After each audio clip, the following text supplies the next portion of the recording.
Hello, ma'am. How are you? I'm quite well. How are you? Yes, ma'am. I'm also perfectly all right.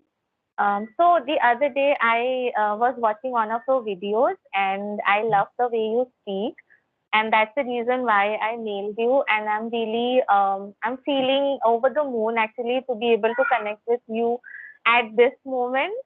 Mm-hmm. So I would want to ask you the one and only question. How did you get your fluency, and what will be your suggestion for a beginner who want to be fluent in this language and who want to basically master the vocabulary? So Mm-hmm. I think Okay. that's the only area that we lack while Mm-hmm. speaking to someone. So what Mm-hmm. will be your suggestion? Okay. So first of all, I would say I'm equally thrilled to have been speaking to you because I'm already a subscriber of yours. So I was Thank actually looking forward to talk to you. So we are here, and I'm really happy for this. And as you've asked that what suggestions I could give for fluency and for vocabulary building, I would say that everybody says that practice is the main important thing that we can do to get fluency. And if the person is complete beginner, there would be some steps like if they have to reach that ladder, reach that great heights, then they have to go step by step. So first step would be to gain some vocabulary, because if we want to frame some sentences, then we must have some vocabulary in my mind so that we could add them in a sensible manner or in a senseful what can we say sentence. Then only we can speak. So we can add vocabulary from around us. We can name the things around us. We can learn some phrasal verbs or phrasal sentences as well, so that we could initiate talking, we could initiate speaking, and we could get some confidence, because until and unless you'll speak, you'll not get confidence. So this is how we can start, and eventually, while surrounding yourself with English, by watching movies, by listening, and by reading. And yes, speaking is the most important thing. So you'll eventually gain that fluency. So it will take some time. And there are many more methods that everybody know, everybody suggests, but it is that we only have to find what works for us. Yes, absolutely. So, do you recommend any books to learn vocabulary to begin with? I would say there these days there are many content available on internet. So I would not recommend a particular book for vocabulary, because vocabulary is something that keeps on. We get new vocabularies day by day, and we cannot stick to the old vocabularies or the traditional vocabularies we already have. But there are synonyms to the for a single word there are many synonyms. So it's totally upon you which word do you like, and you can surely use those in your conversations. So I would not suggest books, but I would suggest you to surround yourself by watching and by listening, by reading. So ultimately you'll gain all those vocabularies, and it is a fact that when we sit for learning, then we don't get anything. Like if we'll mug up things, then we'll yeah, it happens with us that we are not able to memorize those words, all the words, but we would be able to memorize one or two, but not all the words. But if we'll enjoy the process, then we would be able to memorize as much as we could, like by watching, and same as I told you. So that way we can easily memorize things. Other than that, I practice one method that I have a white board at my home. So whatever words I like in a day while doing these activities, I write those words on that board, and with my meaning. Like I read the meaning, I read the context, everything, and whatever I understand from those things, I used to write that in my own words. It should be understandable to me. So I, in a very easy way, I write, and I mention all those words in my whiteboard, and I used to revisit, revise that through the day. So this is how I used to register all those vocabulary in my mind, and I try to reinforce those in my conversation too. So this is one of the method that is working for me. Yes, absolutely. And Mhm. so, one thing that I want to ask here Mhm. is So people say, right, you need to re-watch one particular video many a time Mhm. to understand, to comprehend, basically to comprehend the entire video, and also to to get registered those new words or phrasal verbs Mhm. that are being talked about in that particular video. So have you ever tried that method? No, it's not my cup of tea, and it's really a daunting task too. Plus, it is mundane too for me. So I would not do that ever. And it is like, if first you have to understand what is your level of English. If you are a beginner, don't watch such videos that is, out of your understanding. Don't watch such videos. Watch some basic videos like those which are meant for kids or those which are meant for beginners. So watch that kind of videos that would be easily understandable to you. And if you don't know the word, if you don't know the meaning of that word, but you will understand the whole context in which that word is being used. So this is how you'll enjoy and you'll be able to learn some. But if I'm a beginner and I am watching someone who is an advanced speaker, so I'll not be able to understand anything, or I'll not able to imbibe all those words in my memory. So it will go all in vain, and it will be a full waste of time. So we should not do that. As per our level, we should choose the content we have to watch, I would say. Yes, ma'am, absolutely. And so, are you from an English medium background? Yes, I was from an English medium background, but the culture of speaking English was not there. So we used to speak in Hindi only. Yeah. So, what do you think that you are from an English medium school, and so even though you did not speak in English all the time with peers and with teachers, but still Mhm. you had the kind of environment that most of us are lacking these days. Mhm. Still, after a certain period in time, you also face the same kind of problem that you do not feel confident while speaking in front of people. Mhm. So, so what do you think why this is happening with, I think, most of the English medium students? Mhm. It is because when we were in school, we were, learning this subject, this language as a subject. And it is a fact that how we read sentences, how we read English in our textbook, we cannot speak that way. Like in a proper sentence structure, we cannot make while speaking. So speaking is altogether a different thing. So if you want to gain that fluency while speaking, you have to utter some words, you have to initiate speaking. Reading textbooks and all that, and focusing on proper grammar will not help. So for speaking, like we make mistakes while speaking, but it's okay to make mistakes. And in Hindi also, or in our mother tongue also, we initiate with some sentence, and if we feel that yes, I'm not going correct, and I need to change my sentence, then we do in between. So same kind of method we use in English also. So it's not that we are wrong, but we are using now while speaking, we are using English as a language, not as a subject. We are not we are not scared that how much marks we'll get. Nobody is judging us right now. So speaking will definitely help. We have to initiate speaking. That's what I would say. And the native speakers also speak like this only, right? But if you don't want to, like, if you want to neglect this part of the language wherein you start with a sentence and then you change in between, then you have to speak little slow, and you have to think while, think before speaking. So that way you can, you know, reduce these kind of situations or Yes, avoid the and I situation, I would say.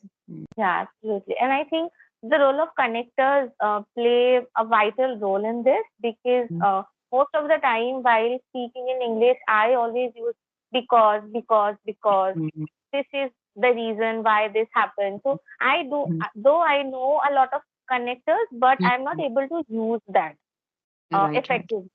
So it is, Mm-hmm. I think, one of the problems, and also the use of filler words like, you know. I have been suffering from this problem since a very long time now.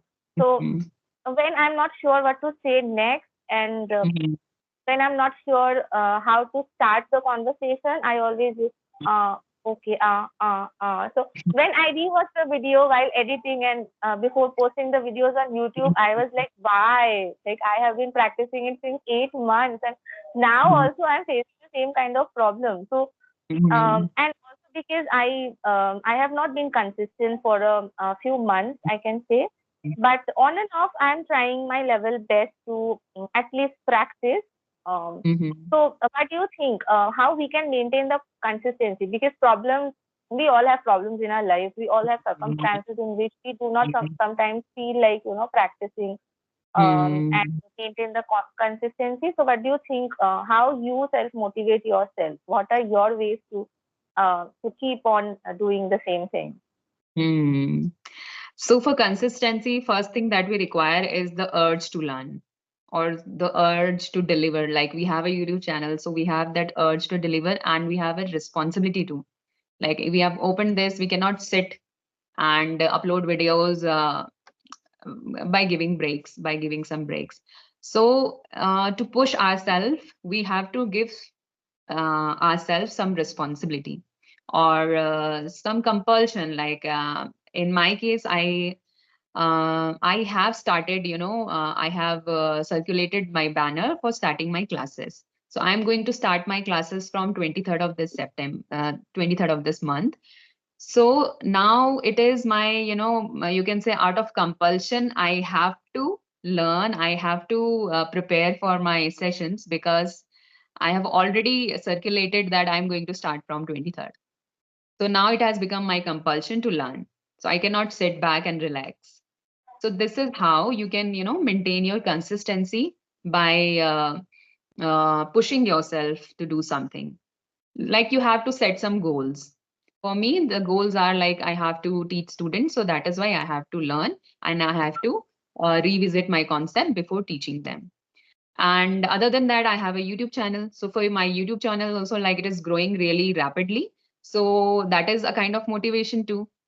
So I don't want that my channel would go dead or would not reach to that many people. So for that, I have to again post some content. So that is a kind of motivation. So you only have to find your motivation. You only have to find your encouragement. What could, encourage you? So for me, these were the things that could encourage me. So I'm doing that way. And like I also have two kids, so it is also very difficult for me to manage my time. But then also whatever time I get, I try to um, improve my English, or I try to do something or the other thing related to English only in that time, because I have very limited time. That is why. So this is how I manage mostly. And I think you are also homeschooling both of your children. I am homeschooling too, but I think from last 2 to 3 days, I'm sending them school for activities. So they are off from home from 8 o'clock in the morning till 2 o'clock in the Oh, afternoon. So they are out from the home. So that is some time that I could get for myself. So in that time, I can do something productive. So you are also very fluent in this language. So I would like to ask you, what are the best practices that you follow to gain this kind of fluency?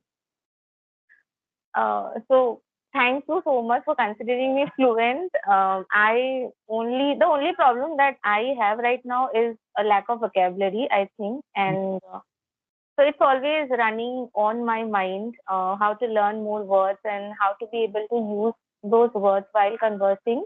And Mm-hmm. sometimes I pressurize myself so much that I think that now I should stop and I should take some break, Mm-hmm. and then I will again start. So that is why this is the question that I ask almost to all the YouTubers. Mm-hmm. What I do on a daily basis, I listen to English. I love listening to podcasts. So I Mm-hmm. follow 3, 4 YouTube channels religiously, and whenever I have time, I just go to those YouTube channels first and try to watch those podcasts. Also, Mm-hmm. I love to read books. I used to be an avid reader, but Mm-hmm. now due to limited time, I do not feel like taking up a book and start reading it because I know that then I can finish the book, I don't know. Like it can be more than 2 months or 3 months also, because I also have a baby, and he is only 17 months old. Earlier, after coming from office, I used to take at least 2 sessions in a day. But now, because he is growing and he always wants my attention. So now that Mhm. I am talking with you, he is roaming Mhm. inside the room, and I cannot lock the room as well, because he will, bang the door, and Right, right. he will start shouting and crying.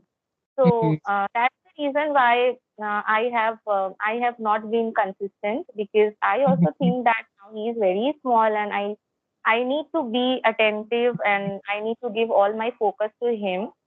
But then I realized that I am losing my fluency, and I have practiced for so many days to reach at this level. And if I do not take it seriously, then I will lose my fluency, and maybe I will never be able to speak. So that is why I again started. And today, actually, after 2 weeks, I think today I uploaded one video, and I was so excited after attending the session. Only I edited the video and then uploaded it on my channel. So that's how I'm going. Like I am listening to always. Sometimes Mhm. I am reading newspapers in my phone. Like I have some newspaper apps in my phone. Mhm. So that I am learning. I am reading to learn new words, to Mhm. gather much words as possible. Mhm. So yeah, these are the two things that I'm doing on a consistent basis. Mhm. Great, great. I truly salute you for this because you already have a kid, and I would salute myself too. Yeah, Because you I have should. Yes. two. So, like we housewives and we mothers are, taking too so much effort to, do something in life to achieve our goals, and it is really appreciable. And I would say you should focus on your kid first because he need most of your attention. But for your fluency, you can do that. You can practice your English conversations with him too, right? So you're with him, your husband. I heard that you practice your English speaking with your husband too. So you already have people in your home, so you can practice with them. And I try to you. I not try, but unknowingly, I murmur too many things while doing my house chores in English. So it is in my practice now. So I don't do it intentionally, but unintentionally, I keep on murmuring things. I keep on. So this is how I practice. Right. So Yeah, you don't leave it completely. Just try to do something or the other thing and just try to surround yourself with English and you'll definitely do it. It will take some time because we have kids, but let's just do it and let's see when we'll be able to. And English is, the language is something that the learning will never end. There would be something every time to learn even more. Like there would be a scope, so just keep on learning. I'm also learning. And I would say all the very best for your future and thank for your English journey too. same to you. Same to you. And thank you so much for connecting with me today. Same here. Thank you so much to you also. Okay, ma'am. Mhm. Let's wind up the session now. Yeah, yeah, sure. Hope to connect Okay then. again. Yeah, yeah, surely. Bye Okay bye. then. Good night. Good night. Take care. Bye.